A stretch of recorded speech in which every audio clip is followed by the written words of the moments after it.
Up+Adam. Tractor systems are offline. We are Beyond FM. Beyond FM. The future of broadcasting is here. Up+Adam with Adam Montiel. It's community content from Concentrate. It's Up+Adam with Adam Montiel. Some say life is where it begins. Straight to the stars is where it ends. Yes, some say life is just where it begins. Straight to the stars is where it ends. Only to start again. Happy Friday, and thank you so much for being Up+Adam. My name is Adam Montiel. Today, fun show, big show, Academy Award winner, Broadway titan, a man who has played envy, genius, tyranny, tenderness, and now memory itself. From Amadeus to the White Lotus, F. Murray Abraham has spent a lifetime stepping into the most complex corners of human nature. But his latest role in Bookends might be his most intimate yet. A Holocaust survivor facing cognitive decline, navigating love, legacy, and the quiet reversal of generations. And it's not just a film about family, it's about time, what we remember, what we lose. So coming up later on the show in just a few minutes, we're going to sit down with a man who has stood on the stage as Shakespeare's kings, stared down the camera as one of cinema's most iconic rivals. I love his role in White Lotus. You can't deny it. It's so good. And now he's going to invite us into a story about the fragility of memory, the power of human connection. I love talking about that. We'll talk legacy, aging, artistry, what it really means to be remembered. F. Murray Abraham. I know you know his face. If the name is not ringing a bell, this one you're not going to want to miss. All right, before we get into that, a couple lo-fi headlines. These are just like, especially with Valentine's Day right around the corner, get you a girl like this. No, I mean, I'm kidding. You'll hear the story. A loving girlfriend. All right, if this isn't a ride or die, this has got some energy. I don't know what does. All right, federal prosecutors in Chicago say a woman literally stepped up to keep her boyfriend's cocaine operation running while he was recovering from being shot. Yeah, shot. According to court docs, when her man was sidelined after getting wounded, she allegedly didn't just bring soup and fluff pillows. No, she took over the business. And business, I mean his alleged drug distribution pipeline. Authorities say she handled communications, coordinated sales, basically kept the whole thing afloat until he was back on his feet. Aww. I mean, Valentine's Day around the corner. Some of you might be arguing about dinner reservations. Meanwhile, this woman's out here managing inventory and client relations in the narcotics sector. Damn. Now, of course, federal agents, they were watching. The investigation had already been underway. Wiretap, surveillance, the whole thing. The whole alphabet agency playlist was all in on it. Eventually, both of them ended up facing more federal charges tied to the cocaine distribution. So yes, love is in the air, or at least something is. The takeaway, choose your partner wisely, because when life gets hard, you want someone who's got your back. Maybe not like this, but, you know, what a story though, right? I got one more though. This one. Title, headline, Gen Z officially dumber than the last. Man, that's a headline, right? Who let this study drop? According to a new report making rounds, Gen Z has officially been labeled the first generation dumber than the one before it. Yeah, dumber. Researchers are pointing to declines in reading comprehension, math scores, attention span, and what they're calling, quote, critical thinking skills. Basically saying the data shows measurable drops compared to millennials, obviously Gen X at the same age. Now, before the pitchforks come out, they're not saying Gen Z is incapable. They're saying the environment shifted. Smartphones earlier, social media saturation, short form content, kind of rewiring brains of younger people. Fewer books, more scrolling, less focus, more dopamine hits. Translation, TikTok brain might be winning. They're also tying it to the pandemic, learning loss, of course, remote school, gaps, and a culture that prioritizes vibes over real depth. Less long-form learning, less sustained concentration, more headline skimming. But here is the twist in this article. Gen Z is also the most digitally fluent generation ever. Entrepreneurial, socially aware, hyper-connected. They just process info differently. So is it dumber or is it just wired differently? Because if intelligence is measured by sitting still, reading a 400-page book, doing long division by hand, sure, maybe scores dip, but still mine would dip on those too. But if it's measured by, building a brand from your phone, monetizing content at 19, navigating 3 apps at once, a different conversation. Still, the headline hits hard. It's not good. First generation officially dubbed dumber than the last. That's got to sting. I'm sorry, Gen Z. Maybe they won't notice. Maybe they're scrolling. And honestly, half of folks listening right now probably read 3 paragraphs into a story and then check our phone. Look, we're all probably somewhat guilty of it, but what an article, right? All right. I want to do one more installation for the week, our Black History. We've got some really great stories. We're on episode 7, I think now, episode 6 or 7. Quick recap. Little reset. Show 1, we set the frame. Black history is builders. It's not just barriers. Show 2, remember Norbert Rillieux. Industry changed in 1846. That's nearly 20 years before the end of the Civil War. Show 3, Frederick McKinley Jones. Modernized refrigeration, including World War logistics. Incredible. Show 4, Thomas L. Jennings, the first Black U.S. patent holder. His wealth funded abolition. Incredible. Show 5, Elizabeth Jennings, his daughter, 1854, streetcar, courtroom, victory, and today we move to Montgomery, Alabama. Her name, Claudette Colvin.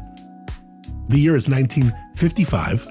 She, 15 years old, 9 months before Rosa Parks. Claudette Colvin boards a bus in Montgomery. The driver orders her to give up her seat to a white woman, and she refuses. Police remove her from the bus. She is arrested, but this does not end as a footnote. Claudette Colvin becomes one of 4 plaintiffs in a federal case called Browder v. Gale, and that case reaches the Supreme Court, and the court strikes down bus segregation. The Montgomery bus boycott, it ends, the law changes. Now here's what gets complicated. She was 15. She later became a pregnant, unwed teenager. Some civil rights leaders at the time decided she was not the face that they wanted. So her name faded, but her role did not. Her testimony helped undo a system, not symbolism, not a photo op, a real legal shift. She died January 2024. She was 86. Her arrest record was officially expunged just a few years before. It took decades for her name to come back into the conversation. Elizabeth Jennings challenged a streetcar in 1854. Claudette Colvin challenged a bus in 1955, a century apart. Same core principle. The law can move when someone refuses to. Not a great story? Unreal. Next up, coming up, a unit of women in World War II who won a different kind of battle. We'll tell you next week about the 6,888th. Great story. All right. Before we get into our chat with F. Murray Abraham, I want to tell you about our friends at Paso Wine. This is coming down to the last couple weeks. If you call Slow Cal home, this one is for you. Paso Wine Fest coming in hot, May 15th through 17th. And right now, locals get the first sip at a great deal for the grand tasting, which is Saturday, May 16th. Over 100 wineries, fired up food, live tunes, Paso just doing its thing, and it's so much fun. Over 20 different activations. It's an incredible afternoon. Paso Wine Fest at the Paso Event Center. Tickets just $99 if you're a local, locals only. Gotta buy in person, either at the Paso Chamber on Spring or at the Sloat Chamber on Monterey. Bring your local ID for sure.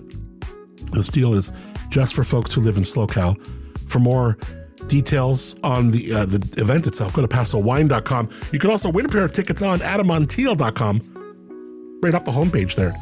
Check it out. pasowine.com and win your way in through us, adammontiel.com. It's Up and Adam with Adam Montiel. All right, today, welcoming a true giant of stage and screen, Academy Award winner F. Murray Abraham, a man who has given us some of cinema's most unforgettable performances in Amadeus, stunned a new generation in The White Lotus, and now steps into a deeply human story in the new film Bookends. In this film, he plays a Holocaust survivor facing cognitive decline. It's a story about family, memory, and the beautiful, messy reversal of generations. Now, full transparency here, we had a few audio difficulties during our chat. So this one, it's a little shorter. I think it's about 6.5 minutes. It gets right into it, and you might hear a little click here and there, but I got most of it, if not 99.9% of it out, because the mics, I don't know if it was on his end. He was in New York. I'm obviously here, and it was doing some weird, squeaky, weird stuff. So we got it dialed in, but I'm excited to get into it. Let's welcome the one and only F. Murray Abraham. Thank you for being Up and Adam. You're very kind, man. Thanks a lot for having me. It's important. I love this movie. Now, I can't wait to talk about it. But first, there are roles actors play, and then there are roles that follow them. And for you, Salieri and Amadeus wasn't just a character. It became a part of cultural history, an Oscar, a defining moment. When you won that Academy Award for Amadeus, did you feel like you had arrived, or did you quietly wonder, I don't know, what am I to do with this with the rest of my life?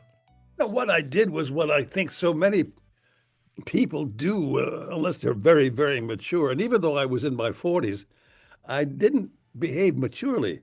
I became very full of myself. I feel like I really knew everything. When, of course, I didn't know anything more than I used to know. But I felt myself. There was a line that a very Bogdanovich said about becoming famous. He said, nobody prepares you for it. You pretend to know more than you actually know. And that's exactly what I went through. It took a while to I must have been pretty insufferable, but I had become a wonderful guy. That's how self-aware is that? That's pretty cool that you would say that. Okay, so in Bookends, you portray a Holocaust survivor facing cognitive decline, a man who survived literally the unthinkable. How did you approach playing a man who once survived history's darkest chapter, but now struggles to survive his own memory? Well, I've played so many people who have gone through hell. I just drew on those memories because all you got to do is look around this world to see that horrors are happening everywhere. Pick up the paper. I mean, the stuff that's happening in Gaza, for example, the Ukraine, for example, all over the world. It's not that hard because we're all so aware of it. So it doesn't take that much conjuring up. The difficulty is finding the bright spot. How do you survive it? How do you pull yourself out of it? How do we find the humor in the character who is suffering dementia? You can do it. It makes it even more tragic because he refuses to give up. He refuses to give in to this. But also he has support around him. This young man, his grandson, begins to really care for him. And his wife is so supportive. I think that's what this movie really is about. It's about connections with people we love and helping people who need help. And I think we've kind of forgotten that these days. It's like older people are suddenly thought, well, you're old, get the hell out of here. That's what people think, What are you still doing around? Move aside, make room for us, for the younger people. Well, the younger people are going to be older one of these days. I mean, how about thinking in the long run, shall we? Yeah. But it's, for those reasons, it's very important and a good movie. Now, you've performed Shakespeare, Beckett, Broadway, massive cinematic roles. The stage demands projection, film demands intimacy, and where do you feel most exposed as an actor? Under the hot lights of Broadway, or maybe with that merciless close-up of a camera lens? mostly exposed. That's a very interesting term. I've never heard it used before for acting, but you're absolutely right. It's on the stage because there is no way to hide. There's no one who says cut. There are no retakes. It's now or never. So yes, the stage. You know, most actors slow down later in life. You stepped into the White Lotus, introduced yourself to an entirely new generation, sharp, funny, dangerous, vulnerable. Did it surprise you that some of your most daring work is happening at this stage of your career? I think it's like a gift, don't you think? It's like a real pleasure. People, young women, by the way, this guy is a real chauvinist pig. But the young women, well, when I say young, I mean between 20 and 40, 50, they on the street here. I live in the Village in New York. They want to let me know they liked that character very much. I don't understand why, but they make little heart signs, or they smile, or they come over and say, "Are you so and so?" It's interesting that character is charming to women, when in fact he's a pig. Your New York debut was as a Macy's Santa Claus, not Salieri, not Shakespeare, but Santa. And I did Santa one time in a mall. What did that young actor playing Santa Claus in New York believe about the future of today's F. Murray Abraham that maybe, you know, who knew if it was quite true at that time? Well, I'm from the West. I'm originally from Texas, on the border of Mexico. And New York was a whole new world to me in 1965. And I was captivated because I decided to learn as much as I could all the phrases from these foreigners who were coming to sit on my lap. So I would write down how to say Merry Christmas in different languages. And then I would find out from the parents what language the kids spoke.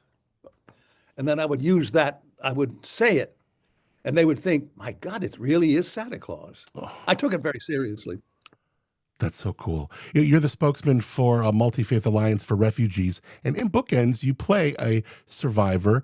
In life, you advocate for those who are displaced. What responsibility does an artist carry when portraying trauma, especially trauma rooted in real history? I think his responsibility is to play it as truthfully as he possibly can. So he can represent all those people who went through that horror and who are now going through it too. You know, you spent a lifetime inhabiting other people's words, Shakespeare, whatever it is. After all these roles, how do you keep a handle and a pulse on who you are when the script disappears? Because in fact, what I'm playing comes out of myself. I'm never out of myself. I only can draw on my sense of the truth, and that only lives in me. Some say life is where it begins. Straight to the stars is where it ends. Only to start again. Wow, what an honor. F. Murray Abraham, thank you for spending some few precious minutes with us and reminding us that great acting, not all about performance, it is about humanity. You can check out more about Bookends, his latest film. Got a trailer in the show notes. Also, more info on F. Murray Abraham. Unreal. I really wish that conversation could have gone on way longer. That was one with the audio technicalities and the difficulties. You're like, oh no, not this one. Like, this guy's awesome. But look, it happens. And that was a good 6-7 minute conversation. He was awesome. He was great. All right, now it is Friday. My favorite part about finding forever homes for dogs, even cats, the work she does, the work they do, incredible. Robin Coleman from the Woods Humane Society, our Pet of the Week. Robin, great to chat with you as always. Thanks for being up and Adam. Good morning, Adam. How are ya? Wonderful. Great week. We've got a few days of some real nice sunshine, which I'm excited about. But then the rain is back again, and I don't know. The dogs don't like it. I don't want it. It's back, and it's definitely a little chillier. We got a little bit lucky in December and January, and I think we got used to that.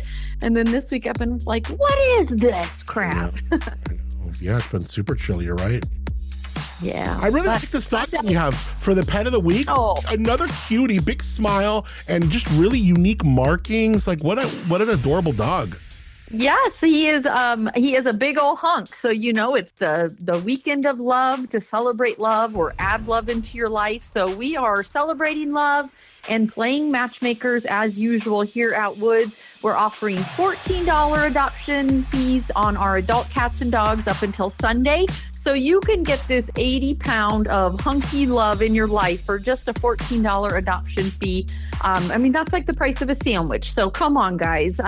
And this guy, Albert, who is up on our Instagram and Facebook, we do a video every Friday morning of our pet of the week and feature them. And it really does help them get adopted. But he is such a handsome boy. Again, 80 pounds. We think maybe like a shepherd cattle dog mix or something. He's got some really cool markings, kind of tricolored. He's really soft and fluffy. But Adam, if you can believe, he was at a small shelter a couple hours away for over 2 years with no interest. Oh my God. He has waited and at that shelter they don't get out of the kennel sometimes for days in a row. Oh. He didn't see sunlight, he didn't get a walk. So when I tell you he needs a love in his life, he needs that forever home. I'm so thrilled he made his way to Woods, and we are going to get him that home that he has waited way too long for. Let's make this right. We promised we would do it. You can help us by sharing his video, sharing his post, sharing his story. Any animal waiting alone in a kennel over 2 years, and he's happy as could be. He's wiggly. He stops and sniffs the roses. He loves playing with doggy friends. But really, once he stands still, he just flips over, shows you that belly, and wants love. So let's give this guy love. Got a ton of life to live. He's only 3. Kills you to think that more of his life has been spent in a kennel than in a home. That's got to change. It's got to change this weekend. Yeah, this dog is a real cutie. You have a lot going on with you mentioned a rose, smelling the roses. You have a lot going on with Valentine's and all kinds of stuff. Yeah, so that Bachelor Pet promo, we're asking people if they will accept the rose for these adoptable cats and dogs. And we've got some wonderful, wonderful, sweet souls here waiting. We started this promotion on Wednesday, and we did about 10 adoptions the first day. So we're doing good, but we want to keep at it. Every adoption we do helps us save the next Albert that needs us. So check him out, give him a share. Tell people about our promo. If somebody's been thinking of adopting, this is the weekend to do it. Again, just $14 adoption fees. And another thing that we love here at Woods that I haven't shared lately, we do have some pretty awesome youth programs. So we have some opportunities for kids that want to sign up and come in. We have a humane ed coordinator that's doing some fun things. We have a program called Book Buddies where you can sign up, come in and read to the cats at Woods. And we do Care Crew on Sundays, and you can do dog toys, stuff Kongs, make crafts, do art. It's a really fun thing to do for kids. And so you can learn more about our youth programs on our website. There's a whole section under youth programs, and it is a weekly opportunity at both locations. And we're really proud to offer that opportunity. And we do that because these are going to be animal owners one day. We want them to be animal lovers. We want them to be responsible and maybe take our jobs one day and motivate them to help animals and be good pet people in the community. You know, another thing you got going on, I know it's far in the future in April, but the tickets just went on sale, and I'm excited to be I'm excited to be hosting this event again. And that is the Rosé the Slow Way. That's going to be a blast. I can't believe it's already around the corner, but you're right. Tickets went on sale this weekend. And if you remember, they sold out last year, and we fit a lot of people in. We kept wanting to sell more tickets. So grab your ticket early. It is the party in April to be at. Lots of wine, lots of yummy food, of course, some cats and dogs from Woods, and really just a fun day at Hotel Slow celebrating this community and the animals that we love. So good. I can't wait for that event. It's going to be so much fun.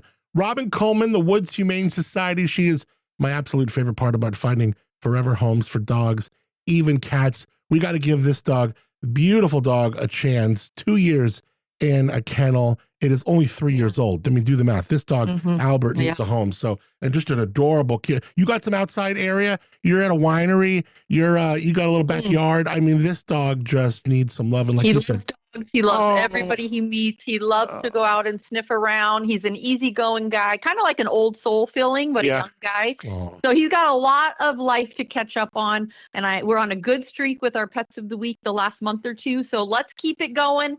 Pause cross for Albert to find his forever home that he's been waiting over 2 years for. Pause Him crossed. today out Wood. I love it. Pause. Robin, great job as always. Look forward to talking to you next week. Thank you so much for always being Up and Adam. And we love you, Adam. It's Up and Adam with Adam Montiel. All right, much love to Robin Coleman, everyone at the Woods Humane Society. So much fun chatting with her. She is great. All right, looking forward to next week. Speaking of great interviews, we're going to sit down with Aaron Steed, the owner of Meathead Movers. As you've seen in headlines, national headlines, he was sued by the federal government. Federal lawsuit filed against his local company, Meathead Movers. The EEOC alleged discrimination, which he vehemently has held up denial for. He says they have never discriminated against anyone based on their age. And we're going to talk to him all about that. We've had some resolution, a settlement. What does this mean? Some articles say $6 million settlement. Some say $1 million a year or this, or I've seen everything from 1 to 2 to 4 to 6. I'm going to get down to it. But more importantly, what the cost was, and not just monetarily, but the cost of a man fighting for his business, for his family, for his life, his employees, his mission that he and his brother started this company after. So the company's growing. I'm excited to talk about that. So I promise you this, you have never heard, especially if you've read some of these articles, you've never heard Aaron Steed like this. That is Monday's show on Up and Adam. Promise you, you do not want to miss it. All right. Thanks to our friends Moonshiner Collective for original music on the show called Start Again. You can check their music out anywhere you stream music. Also go to moonshinercollective.com. Hear them perform live, see them perform live rather, at Slow Brew Rock, happening on March 20th. A little over a month from now with brand new music, new album, everything. So check it out. Also want to thank our friends Josh and Chiasa Clapper. They own a beautiful winery called Timbre, Timbre, TimbreWinery.com. You can taste their wines in the village of Arroyo Grande. I thank them sincerely for the Timbre Lobro Studios. And how about you? I'm very thankful for you, for connecting here, being Up and Adam, sharing this show with a friend, and just being a part of this community, helping others discover it too. Thanks again. I hope you have a wonderful weekend. Enjoy, albeit mild temperatures, but sunny skies. Beautiful sunshine Friday, Saturday, and then Sunday, yeah, it's going to rain. It's going to rain a little bit Sunday. It's going to rain, I think, for the next 4 or 5 days after that. We'll keep you updated. Again, Monday, super cool episode with Aaron Steed. Don't miss that. Also publishing later today, a brand new episode of Where Wine Takes You, my podcast with Paso Wine. Don't miss it. Wherever you're listening to this, you can listen to that. All right. Have a great weekend. Be safe. Till Monday, I'm Adam Montiel. Appreciate you a lot. Thank you for being Up and Adam. Some say life's where it begins. Straight to the stars is where it ends. Only to start again. Let's start again. We'll start again. Let's start again.